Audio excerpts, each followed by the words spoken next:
রাজবংশী চলচ্চিত্র উৎসবের আখ্যা। আজকের সকালটা শুরু হয়েছিল এক বিশেষ আহ্বানে।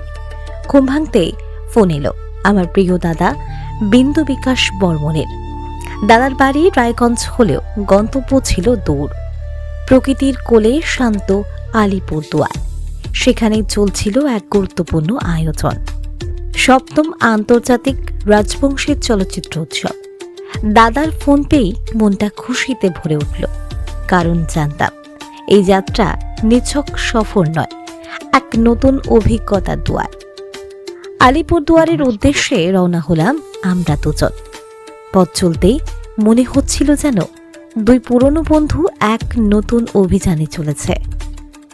গাড়িতে একটানা বেঁচে চলেছে প্রিয় বাদ্যযন্ত্র, বাঁশির মন ভোলানো সুর।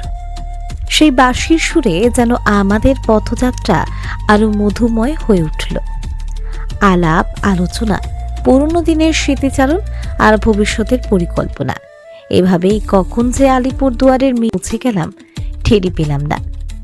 মূল অনুষ্ঠানের নাম ছিল সপ্তম আন্তর্জাতিক রাজবংশী চলচ্চিত্র উৎসব। এই উৎসবে পদার্পণ করে এক অন্যরকম উত্তেজনা অনুভব করলাম। গোটা চত্বর সেজে উঠেছিল রাজবংশী সংস্কৃতি আর চলচ্চিত্রের রঙে। এটি শুধু একটি উৎসব ছিল না, এটি ছিল একটি মিলন ক্ষেত্র, যেখানে রাজবংশী সমাজের সংস্কৃতি, ভাষা ও জীবনধারাকে সিনেমার পর্দায় তুলে ধরার এক মহান প্রচেষ্টা চলছিল। অনুষ্ঠান স্থলে পা রেখেই আমরা যেন এক ঝলমলে তারার মেলায় এসে পড়লাম, যেখানে উপস্থিত ছিলেন রাজবংশী চলচ্চিত্র জগতের দিকপাল ব্যক্তিত্বরা, খ্যাতনামা ডিরেক্টর, দক্ষ প্রযোজক, সমাজের গণ্যমান্য ব্যক্তিত্ব, এমনকি চলচ্চিত্রের হিরো হিরোইন এবং পুলিশের উচ্চপদস্থ কর্মকর্তারাও। এত গুণী মানুষের মাঝে দাঁড়িয়ে তাদের সঙ্গে সরাসরি কথা বলার সুযোগ পাওয়াটা ছিল সত্যি এক বিরাট প্রাপ্তি। তাদের শিল্প ভাবনা, সংগ্রাম, গল্প এবং রাজবংশী সংস্কৃতিকে বিশ্ব দরবারে পৌঁছে দেওয়ায় আবেগ সবকিছুই মন ছুঁয়ে গেল। সারাদিন ধরে চলেছে আলোচনা, চলচ্চিত্র প্রদর্শনী এবং সাংস্কৃতিক অনুষ্ঠান। আমরা দুজন প্রতিটি মুহূর্ত মন ভরে উপভোগ করেছি, একে অপরের সঙ্গে হাসাহাসি, নতুন বন্ধুত্বের সঙ্গে পরিচিতি হওয়া এবং চলচ্চিত্র জগতের অভ্যন্তরীণ খবর জানা। সব মিলিয়ে দিনটি ছিল ফাটাফাটি। শেষমেশ সন্ধ্যা নেমে আসার সঙ্গে সঙ্গে অনুষ্ঠানের সমাপ্তি হলো, কিন্তু তার রেশ রয়ে গেল মনে। এটি কেবল একটি এনজয়মেন্ট ছিল না, এটি ছিল রাজবংশী সংস্কৃতির প্রতি গভীর শ্রদ্ধা জানানোর, তার সমৃদ্ধি কামনা করার এক অঙ্গীকার। রায়গঞ্জে দাদার সঙ্গে আলিপুরদুয়ারের এই রাজবংশী চলচ্চিত্র উৎসবে কাটানো দিন আমার জীবনের অন্যতম সেরা স্মৃতি হয়ে থাকবে। বন্ধুরা, আজকের গল্পটি ছিল এই পর্যন্তই। আলিপুরদুয়ারের সপ্তম আন্তর্জাতিক রাজবংশী চলচ্চিত্র উৎসবে আমাদের এই ফাটাফাটি অভিজ্ঞতা আপনাদের কেমন লাগলো কমেন্ট করে কিন্তু অবশ্যই জানাবেন। বিন্দু বিকাশ দাদার সঙ্গে বাঁশির সুর শুনতে শুনতে যাত্রা করা আর এত গুণী ডিরেক্টর, হিরো হিরোইন এবং সম্মানিত অতিথিদের সঙ্গে দেখা করা, এই অভিজ্ঞতা সত্যি ভোলার নয়। আপনাদের লাইফে কি এমন কোনো অবিস্মরণীয় গল্প বা ঘটনা আছে? যদি থাকে তাহলে দেরি না করে আমাদের কমেন্ট বক্সে লিখে জানান। আমরা অবশ্যই আপনাদের গল্প শুনতে চাই। আমাদের এমন সুন্দর অভিজ্ঞতাগুলো মিস না করতে চাইলে চ্যানেলটাকে ঝটপট সাবস্ক্রাইব করুন, পাশে থাকা ঘন্টাটা বাজিয়ে দিন, আর অবশ্যই লাইক এবং ফলো করে আমাদের পাশে থাকুন।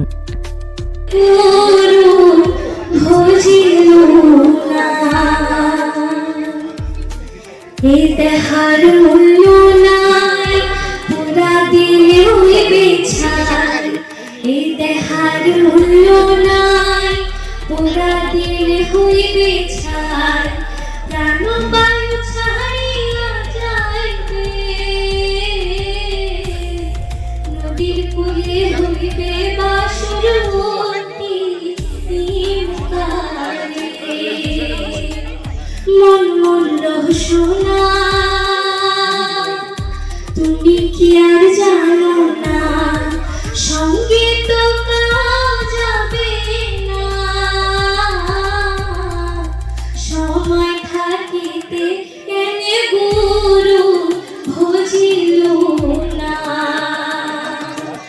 মন মোর রসনা। ধন্যবাদ সবাইকে। আসাম এবং আমার উত্তরবঙ্গের বিভিন্ন জায়গা থেকে আমার জ্ঞানীগুণী মানসিক এবং রাজবংশী গান এবং চলচ্চিত্র প্রিয় অনেক মানুষ আসছে। সেই মানুষগুলো আমার অনেক অনেক ভালোবাসা, শুভেচ্ছা, প্রণাম থাকি। সেই মানুষগুলোর আশীর্বাদ এবং ভালোবাসায় আজকে এই জায়গায় আসছি আমরা। আজকে এই মঞ্চ একটা বড় মঞ্চ। এই মঞ্চটা তৈরি করার পিছনে যে মানুষগুলোর হাত আছে সেই মানুষগুলোকে অসংখ্য ধন্যবাদ জানাব। এত সাহসিকতার মধ্য দিয়ে আজকে এই জায়গা এই মঞ্চটা তৈরি করার পিছনে যে মানুষগুলো এত কঠোর পরিশ্রম করেছে, হয়তো না হলে আমরা এই মঞ্চটা পাইলাম না হয়। যাই হোক, সেই কথা বিষয় আজকে না হয়। আজকে বিষয়ে আমরা যে কারণে আছি, অনুষ্ঠান করার জন্য আসছি, অনুষ্ঠান দেখির জন্য আসছি। আর এটা আসিয়া অনেক মানুষের ভালোবাসা পাইল, অনেক গুরুজন, অনেক ছোট ভাই বোন। তো সেই মানুষগুলা সবসময় ভালো থাকুক এবং আমার ভিডিও যেন আরো দেখেন। আমার নতুন নতুন গান আসবে, কমেডি ভিডিও আসবে, সেগুলোও দেখবেন। আর সোশ্যাল মিডিয়ার কথা কি করি, সোশ্যাল মিডিয়া আজকে আমার একটা বিরাট জায়গা করে দিছে। সোশ্যাল মিডিয়াটা না থাকলে হয়তো এই রাজবংশী বা কামতাপুরীর এই জায়গাটা আমরা অনেক পিছিয়ে গেলে বা অনেকদিন পরে পেলাম হয়, সেটা সোশ্যাল মিডিয়ার কারণে হয়তো আমরা অনেক তাড়াতাড়ি বাঁচি। যাই হোক, মোর অনেক অনেক গান হিট আছে, মোর হওয়াইয়া গান, আধুনিক রাজবংশী গান, সেই জোছনাদি চাঁদের আলো থাকিয়া, রিসেন্ট গান, গোলাপ ফুলের গানা, প্রতিটা গান এত এত মিলিয়ন মিলিয়ন ভিউজ, এত মানুষ পছন্দ করছে, মানে অবাক করার বিষয়। আমার গান ভাওয়াইয়াতে সীমাবদ্ধ না হয়, আধুনিকতা অনেক অনেক অনেক দূর ছাপে গিয়ে আমার বাংলা গানের সঙ্গে বর্তমানে টক্কর হয়। আসলে সত্যি বলতে টক্কর তো কারোর সাথে কারো হয় না, কিন্তু আমার সাথে আমার টক্কর হয়। যে প্রতি বছর আমার টক্কর হয় যে এই বছর যদি আমরা একটা গান এত মিলিয়ে হিট করি, তো পরের বছর যেন তার থেকে বেশি মিলিয়ে হিট করি ভাই আমরা। এটা বর্তমানে আমার টার্গেট। খালি মুই না হোক, মোর সাথে সাথে উত্তরবঙ্গ অনেক অনেক ইউটিউবার বর্তমানে আছে, সেই মানুষগুলোকে তোমরা আশীর্বাদ করবেন।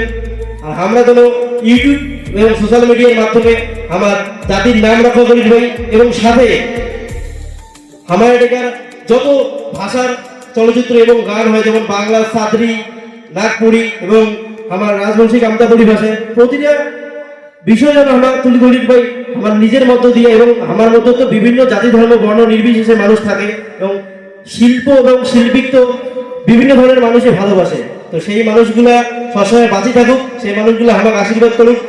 শিল্পীর কাছে দর্শক হলো ভগবান আর আমরা হলো ভাগ্যবান। তো তোমরা বাঁচি থাকলে আমরা বাঁচি থাকবো। Thank you so much. আর থ্যাংক ইউ সো মাচ জানাবো মুই আমার দেবকুমার কাকু এবং বাদল কাজী স্যারক অসংখ্য অসংখ্য ধন্যবাদ। আচ্ছা যাই হোক, কথাটা আবার একটু গান হোক নাকি, এটা নাচ হোক।